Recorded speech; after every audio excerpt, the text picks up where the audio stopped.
everyone. Welcome back to Living Wisdom and Dharma World.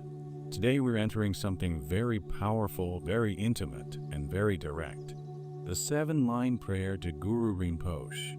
If you've practiced Tibetan Buddhism even briefly, you've probably heard it. It's short, only 7 lines.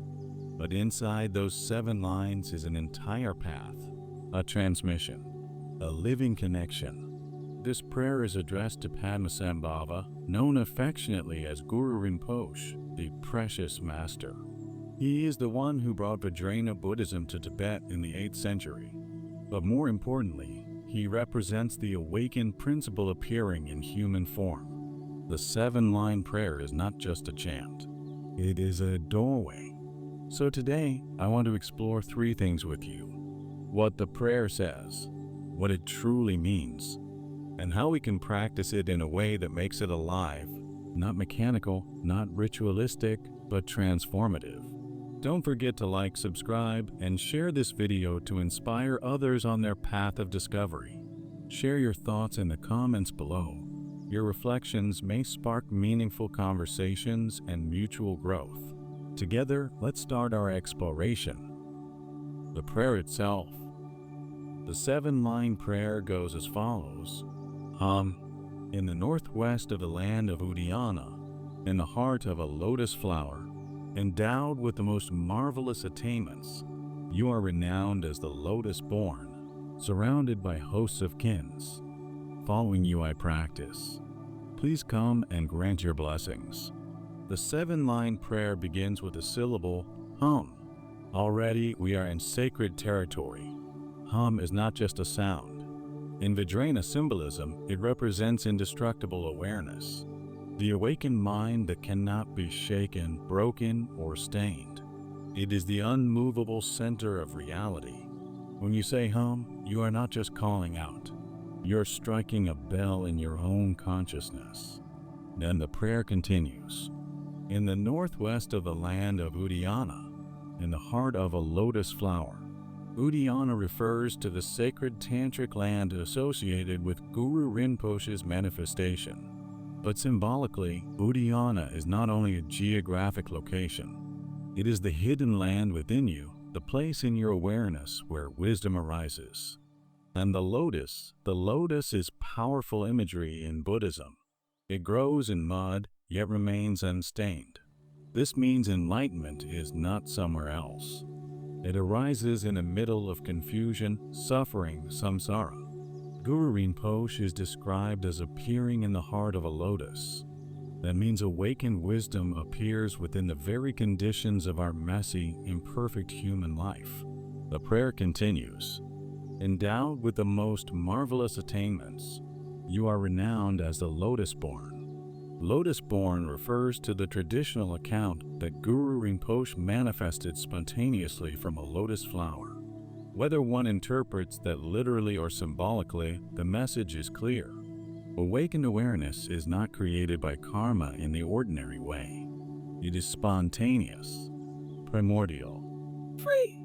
When we invoke the lotus-born, we are invoking that spontaneous purity within ourselves.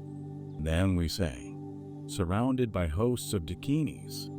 Dakinis represent wisdom energy, dynamic, transformative, fierce compassion. This tells us that enlightenment is not passive or static. It is alive, vibrant, active. And finally, the prayer becomes personal.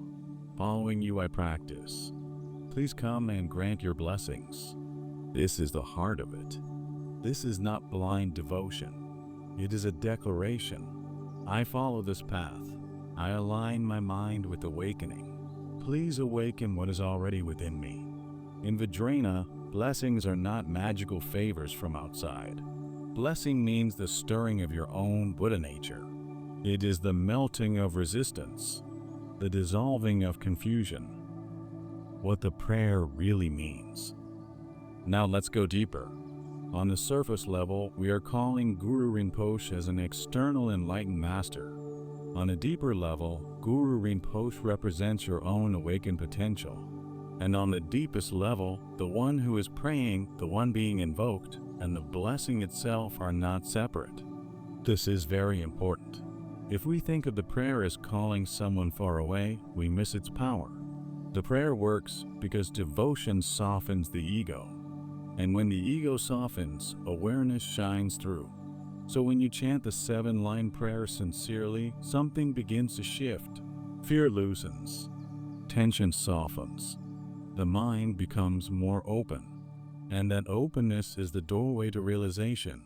In Dzogchen teachings, Guru Rinpoche is often described as the embodiment of primordial awareness. When we invoke him, we are invoking Rigpa, pure knowing. So the prayer is both relational and non-dual at the same time. How to practice it effectively. Now let's talk practically. How do we practice this prayer so it becomes real? First, slow down. Don't rush it. Don't chant it as background noise. Sit quietly. Allow your body to settle. Let your breath become natural. Then visualize Guru Rinpoche in the space in front of you, seated on a lotus, radiant but gentle.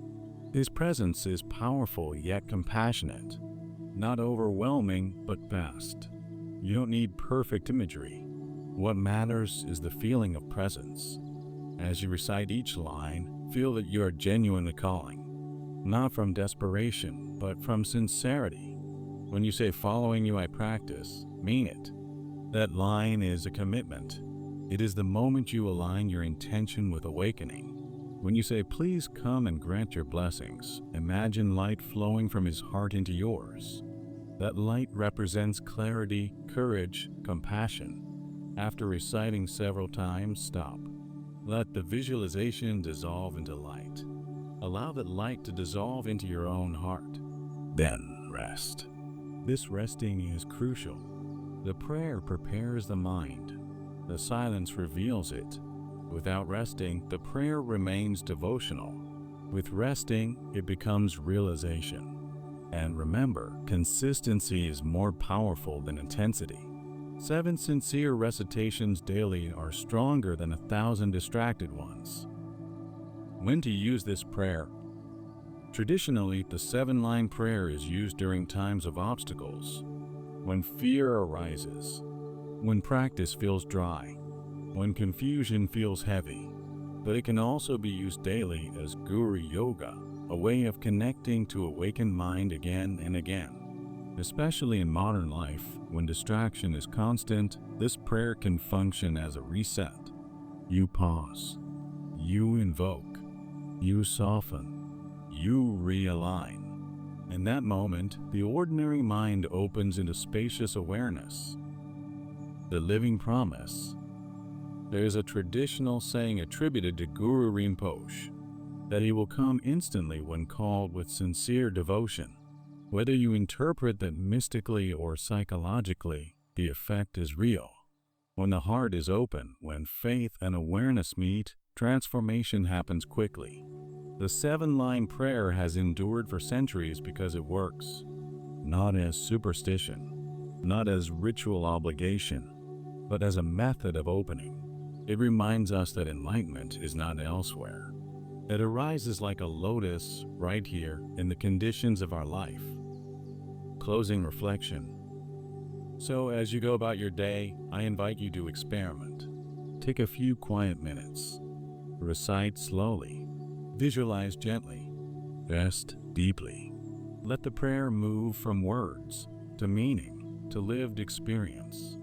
Eventually, you may realize something beautiful. The northwest land of Uddiyana is your own awareness. The lotus is your own heart.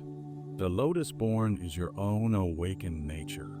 And the blessing is the recognition of what has always been present.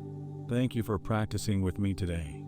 If this teaching resonated with you, please like, subscribe, and share it with someone walking the path. Until next time, may your practice deepen, and may the blessing of Guru Rinpoche awaken fully within you.